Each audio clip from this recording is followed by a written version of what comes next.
7 days, 3 apps. I counted my calories for 1 week and failed miserably, as you can see by the title of this video. But in doing this challenge, I learned a lot about calorie counting itself, and I'm going to be ranking the 3 apps that I used, and you're going to be able to see which one is the best one. So if you're wanting to try calorie counting, then stick around and we're going to rank them based on which one is the best. And I'm rank them solely based on how it looks, how easy and convenient it is. And yeah, I just don't want an app that takes too much of my time. I downloaded these 3 apps from the App Store with the goal in mind that I'll pick whichever app that I prefer the most once the challenge was over. And did you know that the NHS has a free app? That came up as a bit of a shock for me. But in terms of how good it is, I will dive into that a little later in the video. The first thing that I did was to fill out all my details on each of the apps. That was quite a chore. It takes quite a while. They do ask a lot of questions. Some of them felt a little too intrusive for my opinion, but that's just me. Now, in terms of why I started doing this challenge, it was just because I'm actually currently going on a weight loss journey. It's the first time in my adult life that I've chosen to actually go on one.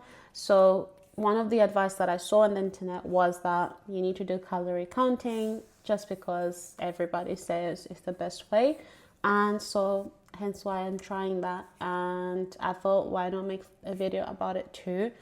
Previously, I used to just cut back and that would work. But now I'm an adult, so things have changed and I need to try something a little bit more serious. And now in terms of what I learned is that I did not like it. I did not enjoy calorie counting.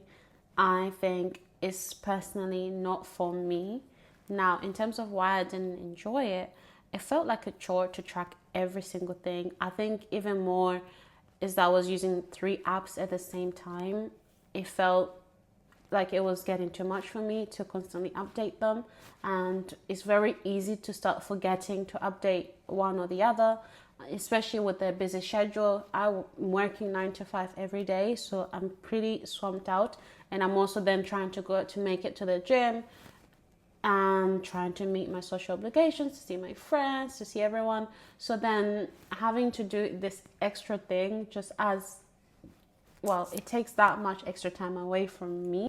I think it takes a little enjoyment out of life, but it definitely does build discipline. I think it builds discipline. I think if you look at it from that perspective, it's good.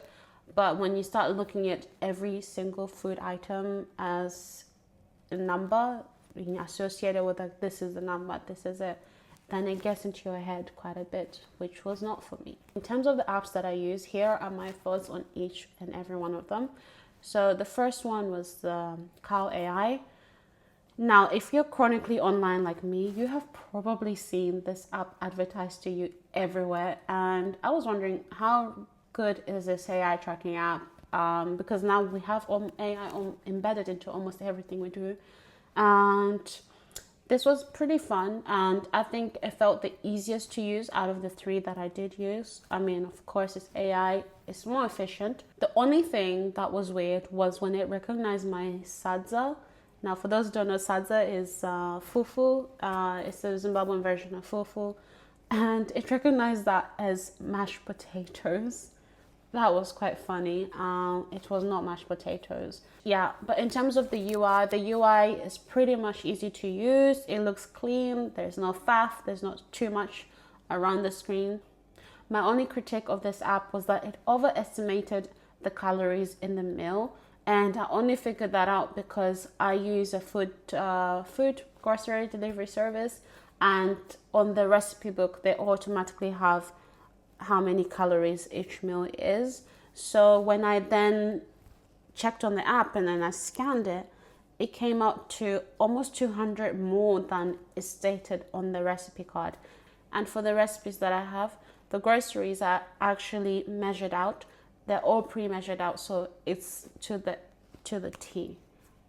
And this wasn't. That was my only critique. So for me, I ranked this app a Nono rating of 8 out of 10. Now moving on, the NHS app, by far the least practical of the 3. and it required a lot of manual work. For me, that was not very convenient. That just means you have to spend extra time filling out all of these details on the app before or after each every meal. Not convenient. But then what did I expect? It's a government app at the end of the day. I don't really think they invested as much money as they would if it was a private company, or they probably just don't pay their dev team enough to do it, to be honest. And for this app, I'll give it a Nono rating of 6 out of 10. Now hear me out, it's not too bad. It's for free, so you don't have to pay anything extra. The UI is basic, but you have quite a lot of the items there, although a few are missing. But it does the job if you have a bit of extra time. But overall, I think the downside with this experiment was just having to use the 3 apps. That exhausted me, honestly. No, that was just really exhausting, having to go through each and every one of them. Very tiring. Lastly, NutriCheck. I don't know if I'm saying that correctly. Tomatoes, you know. This one felt like a middle ground of Calorie and the NHS app. First of all, the UI is beautiful. It's very colorful. Although I did feel they do have quite a lot on the app. It's so much information all thrown at you at once, so many options to click on. That was my only critique of that app. But the one thing that I really liked about this app was that the inventory, they have quite a lot on the inventory. I even found some of my favorite Polish snack. It's called cabanos.